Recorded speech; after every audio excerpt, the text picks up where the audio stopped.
नमस्कार, मैं हूं संतोष सारंग और आप देख रहे हैं वर्णिका हिंदी और लोक वार्ता न्यूज का साझा कार्यक्रम। आज हमारे साथ मौजूद हैं प्रभात कुमार जी, जो लोक वार्ता न्यूज के संपादक हैं। आज हम यह एपिसोड बहुत भारी मन से, दुखी मन से, व्यथित मन से हम कर रहे हैं।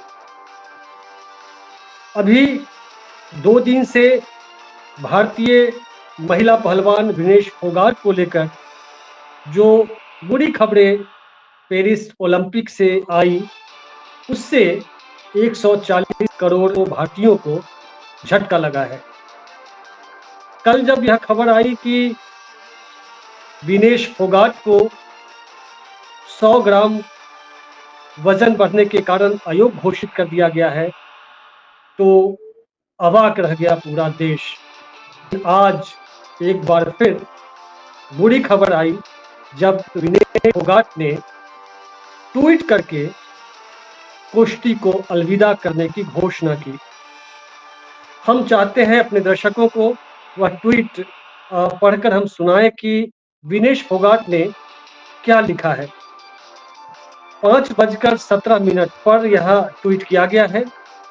विनेश लिखती हैं, माँ, कुश्ती मेरे से जीत गई, मैं हार गई, माफ करना। आपका सपना, मेरी हिम्मत सब टूट चुके हैं, इससे ज्यादा ताकत नहीं रही अब। अलविदा कुश्ती 2001 से 2024।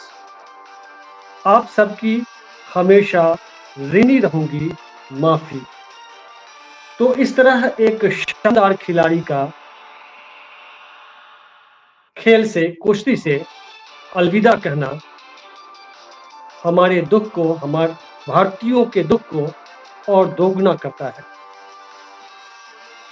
आखिर इस पूरे प्रकरण को लेकर भारत के लोगों में क्या चर्चा चल रही है और पेरिस ओलंपिक में खेल रहे खिलाड़ियों, जो दल है, भारतीय दल या फिर जो दूसरे देशों के जो खिलाड़ी हैं, वे क्या कुछ बोल रहे हैं, लिख रहे हैं या कह रहे हैं, इन्हीं सब बातों पर आज हम चर्चा करेंगे।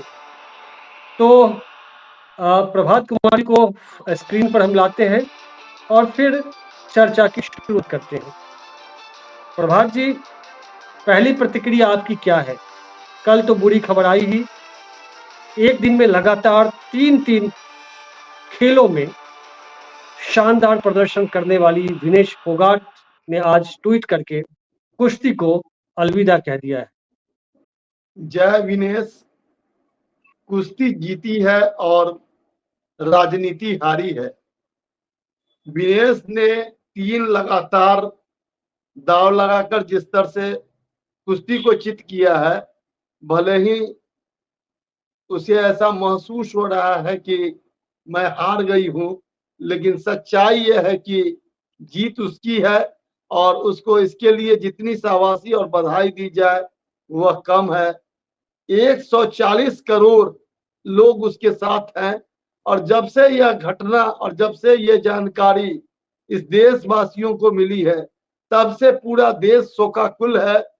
हो सकता है कि चंद लोग उसमें शामिल नहीं हो, चंद राजनेता उसमें शामिल नहीं हो और चंद जो कुश्ती महासंघ के लोग जो एक तरह से इस साजिश के अंदेशे में फंसे हैं, वह इस मामले में नहीं शामिल हो। लेकिन हर हाल में कुश्ती जीती है और हर हाल में विनेश की जीत हुई है। पूरी दुनिया में जिस तरह से सहानुभूति विनेश के साथ है, अमेरिका में जिस तरह से 5 बार विश्व चैंपियन रहे एक पहलवान जॉर्डन ने अपना ट्वीट कर, अपनी प्रतिक्रिया देकर जिस तरह की संवेदना व्यक्त की है और विनेश के लिए सिल्वर मेडल की मांग की है, निश्चित तौर पर उसके दुख के साथ और इस घटना के साथ पूरी दुनिया भी है। आपने बिल्कुल सही कहा कि राजनीति हारी है, भारत की जो गंदी राजनीति है, लेकिन यह अपने आप में कितनी बड़ी जीत है प्रभात जी, कि जिस खिलाड़ी को नंबर 1 वन रेसलर जो जापान की यूबी सुसाकी, जो लगातार पराजय रही, 82 मैचों में लगातार जीतती रही, उस खिलाड़ी को विनेश फोगाट ने हराया है। 10 तो सेकेंड में भले हरा। भले वो मेडल लेकर न लौटे, लेकिन सुसाकी को तो जीवन भर यह मलाल रहेगा कि उससे अगर किसी ने 82 मैचों के बाद हराया है, तो भारत की बहादुर रेसलर विनेश फोगाट ने हराया है। यह तो मन को कचोटता ही रहेगा। जी जी। कुश्ती हाँ, जी, वो अखाड़े में तो उसने हराया, भले कागज पर वह विजेता बनकर, गोल्ड मेडलिस्ट बनकर भले न लौटे, लेकिन उसने कुश्ती के इतिहास में एक बड़ी लकीर खींच दी है, एक नाम तो दर्ज करा ही दिया है। इससे तो कोई इनकार नहीं कर सकता है सर। जी जी। नहीं, मैं आपको बता रहा था कि पेरिस ओलंपिक में रसिया की भागीदारी नहीं हुई है, रूस की भागीदारी नहीं हुई है, यूक्रेन हिस्सा ले रहा है। तो रूस का बाहर होना और यूक्रेन का भागीदारी भी एक राजनीति का ही हिस्सा है जो विश्व खेल मंच पर जारी है। ये कोई एक ओलंपिक नहीं है। कभी अमेरिका बाकायदा, जब मास्को ओलंपिक हुआ था तो अमेरिका ने मास्को ओलंपिक का बहिष्कार किया था। तो ये खेल जगत में भी राजनीति चलती रहती है, मैं ये कह रहा था। और खेल जगत में कई राजनीतियां हैं जिसका इस पेरिस ओलंपिक में भी हमको देखने को मिला। और उस राजनीति के कारण जो हमारे खिलाड़ी शिकार हुए और उनका मनोबल जिस तरह से गिरता चला गया, और सरकार का लचर प्रतिरोध हमको दिखा है इस मामले में। ओलंपिक एसोसिएशन का लचर विरोध दिखा है, जिसको मैं आज इस एपिसोड में उठाना चाहता हूं। संभवतः यह चर्चा हमको किसी अन्य चैनल पर नहीं दिख रहा है। जिस तरह से हॉकी के मैच में भारत के साथ हुआ, जिस तरह से बॉक्सिंग के मैच में भारत के साथ हुआ, जिस तरह से आर्चरी में भी हुआ, और जो टाइसीट बनाने का होता है कि कौन खिलाड़ी किससे खेलेगा, कौन पूल में कौन सा देश रहेगा, उस मामले में भी जिस तरह से भारत के साथ भेदभाव हुआ है, और भारतीय खेल महासंघ और ओलंपिक महासंघ जो भी कह लीजिए, वो उसका विरोध नहीं दर्ज करा सकी है। कारण कि भारतीय ओलंपिक संघ इस आज ताकत में नहीं है कि उसका प्रतिनिधित्व अंतर्राष्ट्रीय विश्व ओलंपिक संघ में हो या विश्व जो कुश्ती महासंघ है उसमें हो। लेकिन तो प्रभात जी, ये तो भारत में लगातार ये शोर किया जा रहा है कि मोदी जी का डंका, भारत का डंका पूरी दुनिया में बज रहा है। तो वर्ल्ड ओलंपिक जो संघ है, फेडरेशन है, उसमें क्या नहीं डंका बज रहा है मोदी जी का या भारत कोई का? डंका नहीं, कोई डंका नहीं बज रहा है। वहां कई काले कानून हैं जो पहले भी भारत के खिलाफ बने हैं। हॉकी में जब एस्ट्रोटर्फ आया था, वह भी भारत के खिलाफ एक बड़ा फैसला था जो यूरोपियन कंट्री के दबाव में हुआ था। कई ऐसा मौका रहा है अंतर्राष्ट्रीय खेल जगत में जो भारत के खिलाफ फैसला लिया जाता है, या जो अफ्रीकी राष्ट्र है या जो कमजोर राष्ट्र है उनके खिलाफ फैसला होता है। इस पर एक बड़ी बहस और बड़ी चर्चा की बात है। हम मूल बात पर आते हैं कि आज जिस तरह से विनेश फोगाट के इस फैसले के बाद हमारे जो टीम जो पेरिस गई है, उसका जिस तरह से मनोबल गिरा है, और जिस तरह से भारत के 140 करोड़ लोग इस इवेंट से कहीं ना कहीं नाराज होके, दुखी होके, माने उनका किसी तरह से मोह भंग हो गया है, वो सबके सामने है। और भारत की जितनी बड़ी आबादी है उसको इनकार नहीं किया जा सकता, और विश्व में जिस तरह से उसकी अपनी क्षमता और ताकत है मैन पावर के मामले में, इसको भी पूरी दुनिया समझती है और जानती है। चीन से भी ज्यादा आज भारत मैन पावर के मामले में आगे है। फिर भी भारत को जिस ढंग से बहुत हाशिए पर रखा गया है अंतर्राष्ट्रीय खेल संघों में, इसको देखना होगा, समझना होगा। और जिस तरह से खिलाड़ियों का मनोबल गिरा है, आपको बता दें एक बड़ी खबर कि जो समापन समारोह में हमारे भारत का नेतृत्व करने वाली थी मनु भाकर, जो इसको बनाया गया था कि वो भारत का झंडा लेकर समापन समारोह में आगे चलेगी, वो वापस आ गई है इस घटना के बाद।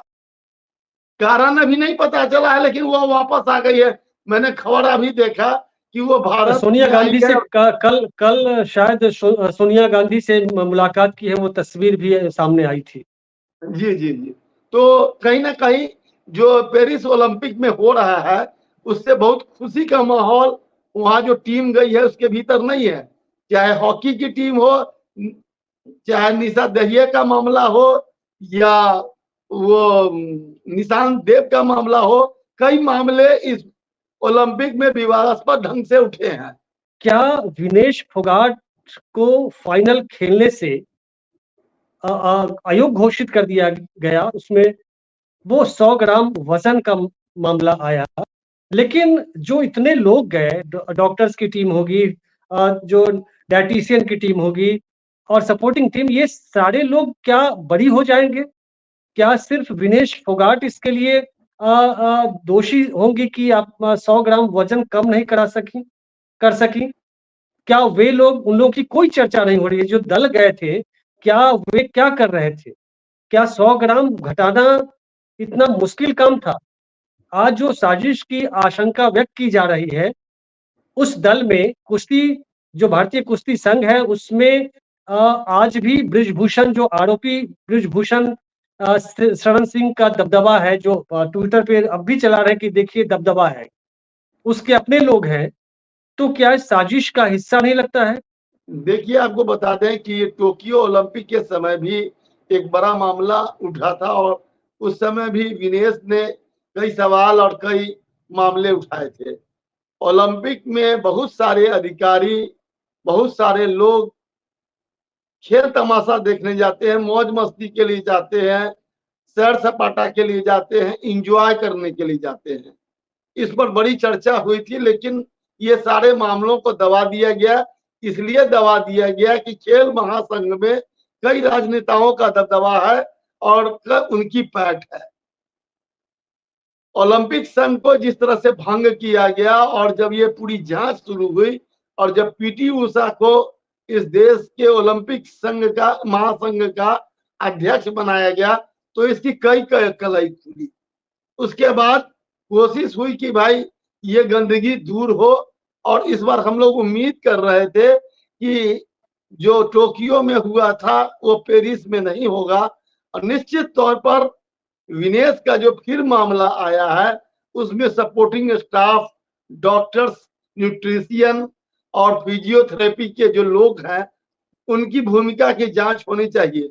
मैं तो मांग करूंगा कि अगर विश्व कुश्ती महासंघ है, अगर उनका कोई लॉ है, अगर कोई बात है, तो विश्व कुश्ती महासंघ इसकी जांच के लिए एक अंतर्राष्ट्रीय टीम बनाकर जांच कराए कि विनेश के साथ ऐसा क्यों हुआ, जिसके कारण यह परिस्थिति पैदा हुई। कोई भी खिलाड़ी फाइनल में पहुंचकर इस तरह की इतनी बड़ी गलती करेगी, इसकी संभावना नहीं दिखती है। एक चीज आपको एक बात बता देते हैं कि 10 साल के बराबर जितनी, माने जितना 10 साल में लोग कोई मेहनत करता है, उतना एक खिलाड़ी 1 साल में 10 साल के बराबर अपने मेडल के लिए मेहनत करता है। उसकी जो, माने उसका जो अभी फिजियोथेरेपी है, उसका जो खान पान संयम है, उसके लिए जो 1 साल का वो समय होता है, वो 10 साल की तरह होता है। आम आदमी को अगर करने के लिए कहा जाए तो उसमें 10 साल लग जाएगा, और उसको 1 साल में वो पूरा करता है। वो ऐसी गलती कैसे करेगी?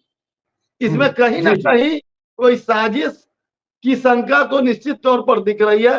भारत सरकार भी अगर निर्दोष है, कुश्ती महासंघ निर्दोष है, तो इसकी एक बड़ी जांच होनी चाहिए, और यह मामला भी संसद के पटल पर आना चाहिए।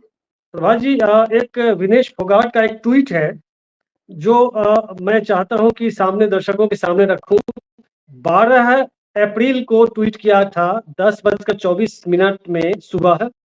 विनेश लिखती है 19 अप्रैल को एशियन ओलंपिक क्वालिफाई टूर्नामेंट शुरू होने जा रहा है। मेरे द्वारा लगातार 1 महीने से भारत सरकार, एसआई, टॉप्स सभी से मेरे कोच और फिजियो की मान्यता के लिए रिक्वेस्ट की जा रही है। मान्यता के बिना मेरे कोच और फिजियो का मेरे साथ कंपटीशन एरेना में जाना संभव नहीं है। लेकिन बार-बार रिक्वेस्ट करने पर भी कहीं से भी कोई ठोस जवाब नहीं मिल रहा है। कोई भी मदद करने को तैयार नहीं है। क्या हमेशा ऐसे ही खिलाड़ियों के भविष्य के साथ खेला जाता रहेगा? बृजभूषण और उसके द्वारा बैठाया गया डमी संजय सिंह हर तरीके से प्रयास कर रहे हैं कि कैसे मुझे ओलंपिक्स में खेलने से रोका जा सके। जो टीम के साथ कोच लगाए गए हैं, वे सभी बृजभूषण और उसकी टीम के चहेते हैं।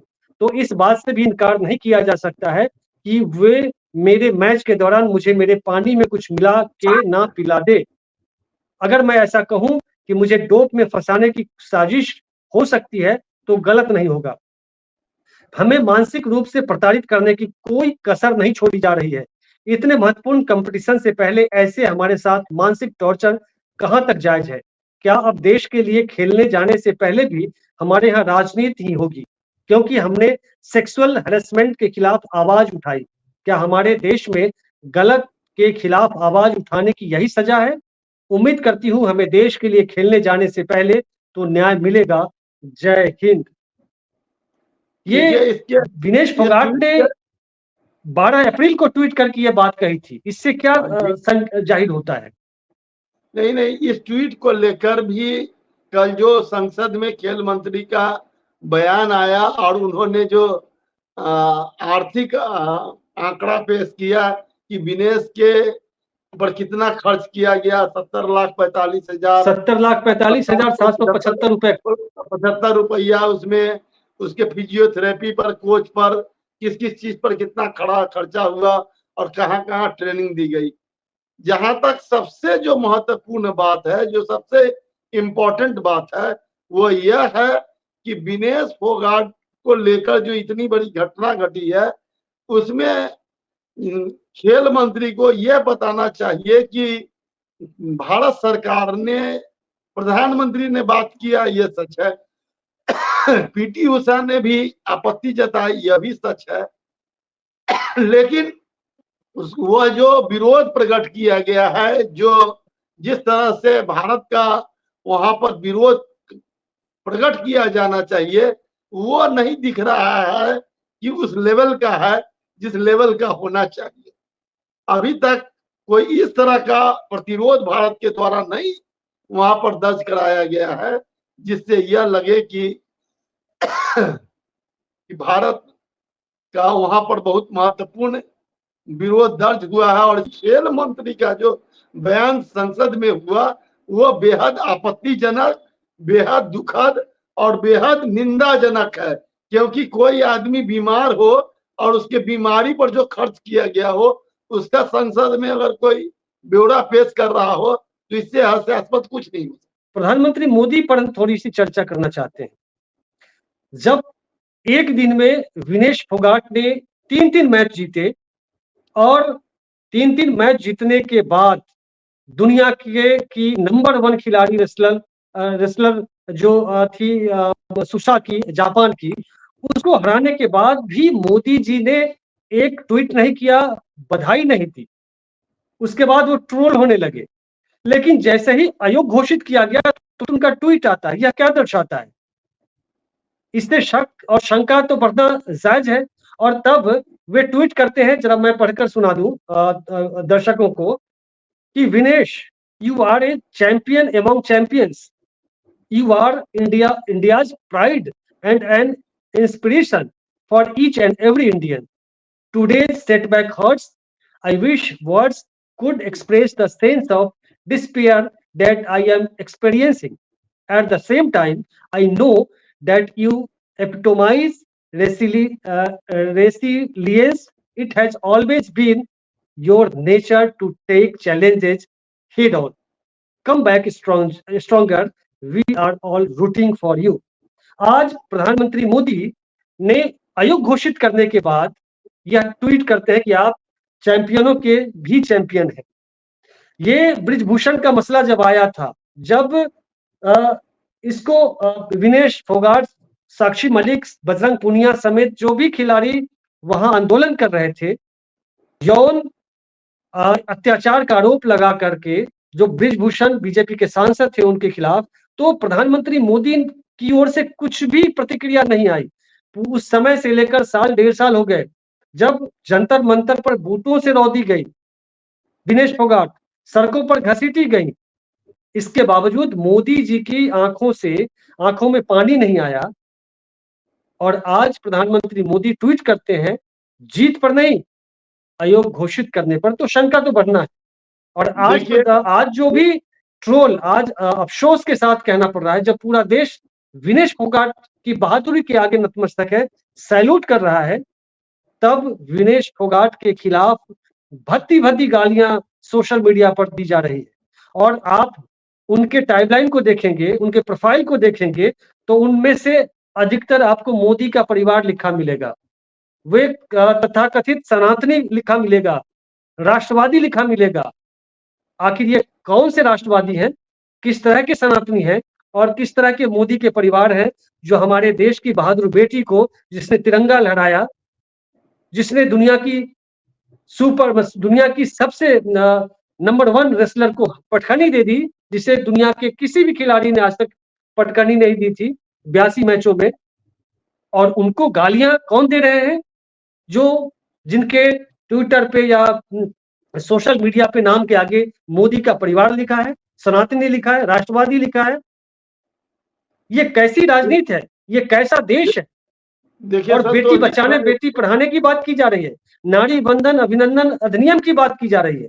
जी, मैं ये इस पर कोई टिप्पणी नहीं करूंगा कि किस मोदी ने लिखा, किस सनातनी ने क्या लिखा। जिसने भी लिखा यह बहुत घृणित है, ये सही है या गलत है, ये फेक आईडी से है या सही आईडी से। लेकिन कोई फेक आईडी से नहीं है, कोई फेक आईडी से नहीं है। मैं एक बात कहना चाहता हूँ कि जो कंगना रावत जैसी और कई जो भाजपा के लोगों ने जिस तरह से जो टिप्पणी जिनकी आई है सामने, अखबारों में, मीडिया में या संसद में, जहां भी आई है, हम उसकी चर्चा करते हैं, हम उसके बारे में आते हैं कि यह तो दो रंग की बात है कि एक तरफ जो उनके नेता हैं प्रधानमंत्री, वो विनेश फोगाट पर गर्व कर रहे हैं, वो कहते हैं कि गोल्ड मैंने उनके बारे में प्रशंसा कर रहे हैं और उनको मैंने इस देश का गौरव बता रहे हैं। और उन्हीं के पार्टी के लोग अगर इस तरह की बात करते हैं, तो ये जो कथनी और करनी का अंतर है, ये साफ साफ तौर पर दिख रहा है। हम दोहरा चरित्र सामने आ गया प्रधानमंत्री मोदी का, इसमें नो डाउट। हाँ, इसमें कथनी और करनी में अंतर दिख रहा है। मैं जिस दिन ये मुकाबला हो रहा था और जिस समय विनेश फोगाट का मुकाबला हो रहा था, उस समय भारत के हॉकी का भी मैच चल रहा था। उस समय साक्षी मलिक हिंदी कमेंट्री कर रही थी और साक्षी मलिक ने जिस तरह से विनेश के जीत पर ट्वीट किया और जो वहां पर खुशी जाहिर की, एक सहज उस जीत की तरह भी थी जो कुश्ती पर जीत हुई थी, जो भारत में भी कुश्ती चल रही थी। वो उस जीत को भी उस साक्षी के मुस्कान और हर्ष से देखा जा रहा था। लाखों करोड़ों लोग देख रहे थे। तो इसका भी मलाल बहुत सारे लोगों को है। दूसरा मामला साक्षी मलिक ने ट्वीट किया है, नहीं ना, बजरंग पूनिया और साक्षी मलिक ने तो इस घृणित काम के बाद, घृणित राजनीति के बाद संन्यास ले लिया। और जो हमारे मेडलिस्ट थे, ये दोनों मेडलिस्ट थे, और बजरंग पूनिया साजिश के कारण पेरिस नहीं गए, क्योंकि उनको ट्रेनिंग नहीं मिली, उनको ट्रायल देने का मौका नहीं मिला। तो कुश्ती महासंघ में जो राजनीति है वो किसी से छिपी हुई नहीं है। मैं इतना ही कह रहा हूँ, ये देशवासियों के लिए बहुत बड़ा बात। कल एक मैं चर्चा कर रहा हूँ कि एक आपके सांसद ने एक बड़ी अच्छी बात कही थी। मुझे एक खेल प्रेम और इस देश के खेल संगठन से जुड़े होने और एक उसके लगाव होने के कारण उनका बयान बहुत अच्छा लगा था कि भारत का आज स्टैंड यही होना चाहिए था कि भारत के प्रधानमंत्री या भारत के जो वहां जो सबसे बड़े प्रतिनिधि हैं पेरिस ओलंपिक में, उनको यह विरोध दर्ज कराना चाहिए था कि इस मामले में सही निर्णय लिया जाए, अन्यथा भारत की जो पूरी टीम है वापस लौटेगी। जी, जब तक बिल्कुल। कोई आप बड़ा दबाव नहीं बनाएंगे, जब तक कोई बड़ा फैसला नहीं लेंगे, तब तक कोई बड़ा इस तरह के मामले में परिवर्तन की उम्मीद नहीं है। और आगे नहीं भी है इस और तरह का जी, देखिए, समय खत्म हो रहा है। अगर हम लोग होते उस समय, तो हॉकी में भी जिस तरह से रेड कार्ड दिखा के उसको जो भारतीय डिफेंस खिलाड़ी थे उनको अमित रोहित दास को आउट किया गया था, उस समय भी भारत को वॉकआउट करने का नौबत था। भारत हमेशा खेल भावना के साथ रहा, यहाँ के खिलाड़ी हमेशा खेल भावना के साथ रहे, लेकिन जो राजनीतिक है, जो देश के प्रधानमंत्री हैं, जो इस देश के लोग हैं, वो तो ये कह सकते ही हैं कि भारत को अगर इस तरह से न्याय नहीं मिलता है तो हमको ओलंपिक से वॉकआउट करना चाहिए। जी, लेकिन कहेगा कौन? दरअसल जो शक्ति है, जो ताकत है, जो सरकार में लोग हैं, जो पूरे सिस्टम में हैं, वे इस बात का इंतजार कर रहे थे कि विनेश फोगाट किसी तरह से हार जाए। लेकिन उन्होंने तमाम तरह के अत्याचार के बाद, मानसिक टॉर्चर के बाद भी जिस तरह से दुनिया की नंबर 1 रेसलर को हराया था, वह देखकर यहाँ सिस्टम में बैठे हुए लोगों की नींद उड़ गई थी। तो आयोग घोषित होने पर जो खुश हो रहे हैं, वही तो सिस्टम में है और वे लोग भारत की बेटियों को गालियां दे रहे हैं, जो लोग सोनिया गांधी को गाली देते रहे, जो लोग विनेश फोगाट को गाली दे रहे हैं, जो लोग महुआ मोइत्रा को गाली देते रहे, जो लोग ममता बनर्जी को अपशब्द कहते रहे हैं, जो सुनंदा पुष्कर को, नेहा सिंह राठौर को और न जाने कितनी महिलाओं को ये इस तरह से भद्दी-भद्दी गालियां देते हैं, वे ये जाहिर करते हैं कि महिलाओं के नाम पर ये नारी बंधन तो करते हैं, बेटी पढ़ाओ बेटी बचाओ का नारा तो देते हैं, लेकिन दरअसल इनके मन में बेटियों के प्रति जो मनुस्मृति में दर्ज हैं, जो लिखी गई बातें हैं, वो उनके मन मिजाज पर छाया हुआ रहता है। तो इस एपिसोड में बस इतना ही, मिलते हैं अगले अंक में, तब तक के लिए नमस्कार, शुक्रिया।